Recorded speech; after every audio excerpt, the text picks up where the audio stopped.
عزیز طلباء و طالبات، السلام علیکم ورحمۃ اللہ۔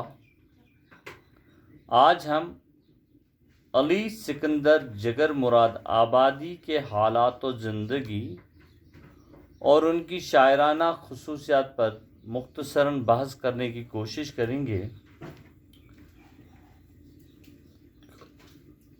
علی سکندر جگر مراد آبادی، اصل نام علی سکندر اور جگر تخلص تھا۔ آپ 1858 عیسوی میں مراد آباد میں پیدا ہوئے اور گھر والوں سے کسی بات پر جھگڑا ہوا اور پھر اس جھگڑے کی وجہ سے گھر چھوڑ کر وہ گونڈہ پہنچے اور وہیں سکونت پذیر ہوئے۔ سکونت اختیار جب وہیں کی اور وہاں پر اصغر گونڈی کے چشمے کا کاروبار کرنے لگے، چونکہ اصغر گونڈی سے انہیں بہت ہی محبت تھی، عقیدت تھا۔ جب انہی کے چشمے کا کاروبار کرنے لگے، یا یوں کہیے کہ وہ آپ کے ایجنٹ بن گئے، اس لیے زیادہ وقت جو ہے انہوں نے اصغر گونڈی کے ساتھ ہی گزارا۔ اصغر کی وفات کے بعد علی سکندر جگر مراد آبادی نے ان کی بیوہ سے شادی کر لی اور اپنا ایک رہائشی مکان بنوایا۔ وہیں آباد ہوئے۔ آپ کی طبیعت جو ہے بے حد انکسار تھا۔ آپ ایک پرخلوص اور ملنساز شخصیت کے مالک تھے۔ سب کے ساتھ نہایت اخلاق و محبت سے پیش آتے تھے۔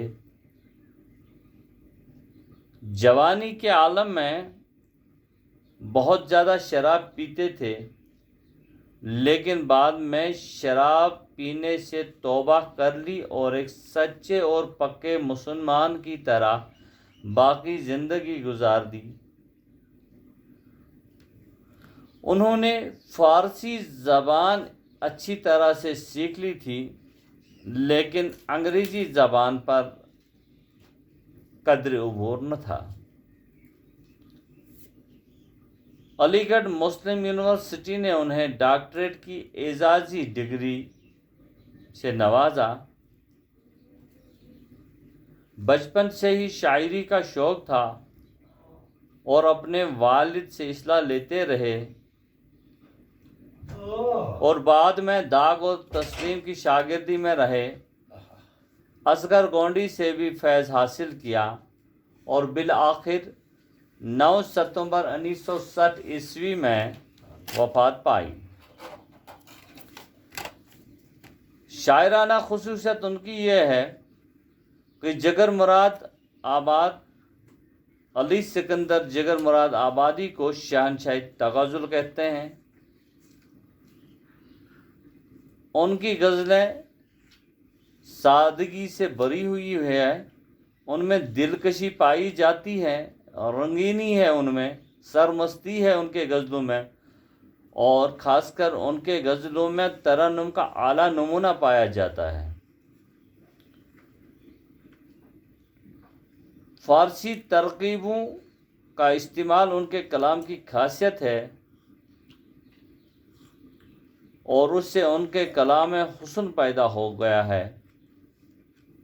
جگر اپنے اشعار میں محاورات روزمرہ برمحل استعمال کرتے تھے اور جس سے کلام میں برجستگی پائی جاتی ہے۔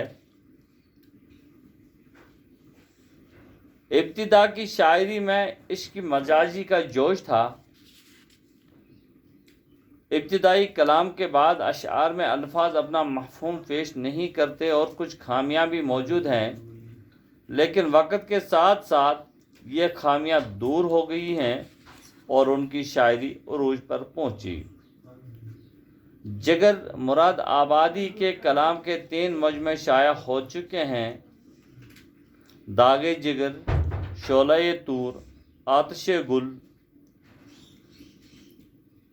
آتش گل پر تو انہیں کل ہند ساہتیہ اکادمی کی طرف سے اعزازات سے بھی نوازا گیا ہے۔